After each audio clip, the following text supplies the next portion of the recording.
Невреме направи големи проблеми во Кочани. Поројниот дожд и грамежите кои интензивно ја зафатија општината вчера во попладневните часови на неколку локации направија штети. Имаме срушено дрвја во дворот на училиштето Свети Кирил и Методи, од кои што е оштетена и оградата. Имаме срушено дрвја во делот на лесна индустрија, кај компанијата Тинг. Имаме однесено делови од опремата кај градскиот базен. За среќа, екипи на противпожарната служба и комуналното предпријатие нив брзо ги отстранија, па немаше големи прекини во сообраќајот. Во меѓувреме се работеше и на испумпување на вода во една кочанска компанија. Во кругот на поранешниот атом и нашата противпожарна единица исто така интервенираше и е колку толку санирана штетата и во тој дел на градот.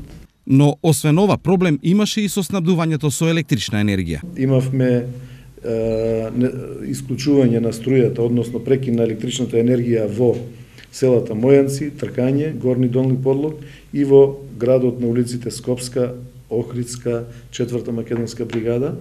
Можам да изразам благодарност до екипите на ЕВН, кои што исто така благовремено реагираа. Поголеми штети во куќите и земјоделските поседи во Кочани и околните села за среќа немаше. Општината веќе размислува за преземање на превентивни мерки за спречување на штети при евентуално слично невреме.